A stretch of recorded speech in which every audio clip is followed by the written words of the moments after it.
All right, let's end with another bouquet of flowers to the all-time scoring champ in college basketball history. That would be Caitlin Clark. Did it on a free throw yesterday against The Ohio State University. I would say, man, like, the thing I appreciate, and I love GOAT conversations, and I love nuanced GOAT conversations specifically, because all it does is draw attention to and make you appreciate the predecessors. So I know there's been a lot of conversation about the apples to oranges comparison between Caitlin Clark, well, first of all, men and women, but Caitlin Clark and the era in which she's playing versus when Pistol Pete played, or, you know, for that matter, I mean, the education and the awareness and the spotlight on Lynette Woodard that's come from this pursuit of this record. Because it's like, when she was chasing Kelsey Plum, it's like, whoa, you technically are not the all-time women's scoring leader, because a woman by the name of Lynette Woodard was not recognized by the NCAA. We learned about the circumstances under which she thrived and excelled. You know, I believe she used the men's ball, for example, if I'm not mistaken. And then Pistol Pete, but they couldn't play as freshmen. They didn't have the three-point line. It's like, it becomes a celebration of Pistol Pete Maravich. But none of this, to me, should be an asterisk. It should not disqualify. It should not diminish what Caitlin Clark has accomplished. To score more points than anybody else, man or woman, in the history of college basketball, if it was that easy, somebody would have already done it, as the saying goes.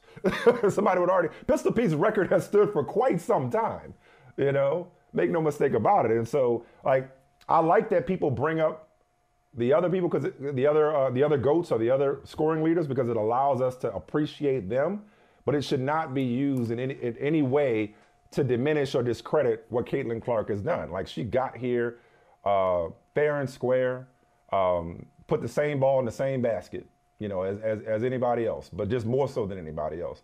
So congratulations to Caitlin Clark, what she is doing for the game. Not even just, like, bro, most expensive ticket in women's basketball history.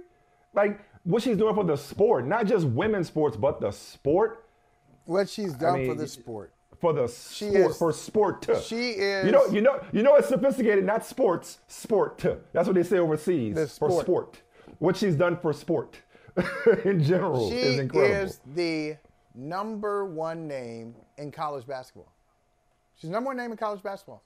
Not just women's college basketball. She is the #1 name in men's and women's college basketball.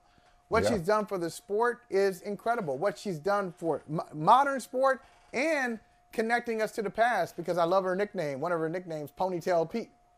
So it's like her game is kind of is a Maravich-like game. The no-look passes, the wizardry, the ability just to score a bucket. And here's the other thing. Look, you talk about some people will look at it and scoff. You got to accept that those who know. And the critics, you can't even waste your time with the critics. Some people, you are not going to be able to convince them. I saw Asia Wilson, for example. We just had a whole conversation, by the way, about NBA GOATs, and we never thought to bring up which stats were and weren't counted. We never thought to talk about the lack of a three-point line, or, you know, the shot clock even. I mean, it's just. Go ahead. I'm sorry. You saw Asia Wilson. Tell me more. No, I was going to say I saw Asia Wilson. Asia Wilson answering some mail. You know, it's like kind of like people bring stuff up to her. Mean tweets, whatever. Yeah. But like, you know, somebody said to her, this, you know, a high school boys basketball team would beat y'all. And we're talking about, you know, back-to-back WNBA champions. And she's like, well, like, get out of here with this nonsense. But there's still people out there who believe that they're doing well for girls, they're doing well for young women, but if you bring up a state champion from Indiana or Georgia, a group of fresh-faced, you know, 15 to 16-year-old boys, if they would run the floor with them, they don't know. You can't convince them, folks. They don't know what they're talking about.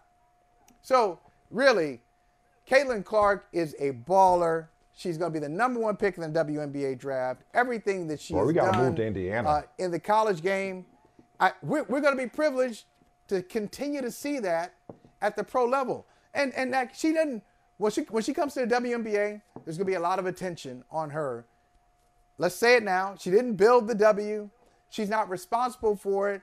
Just like Jordan and LeBron didn't build the NBA, but we all take advantage of that next layer, that next dimension that they take the league to, that they take the sport to. So I look forward to that.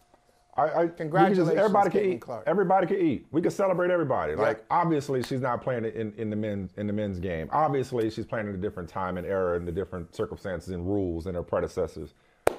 We can celebrate everybody. There's room to celebrate everybody. Doesn't have to be just one. We can love a lot of people, right? Let's just love more people. Let's not reduce it to gotta choose one. Woo. Gotta choose one. Gotta pick one. Gotta pick Jordan. Gotta pick LeBron. It's like, you know what? You ever seen this one? I'm looking at the clock, and you gotta go. I got a herd. I gotta go. It's time for me to go. The doors of the church are open. As I close.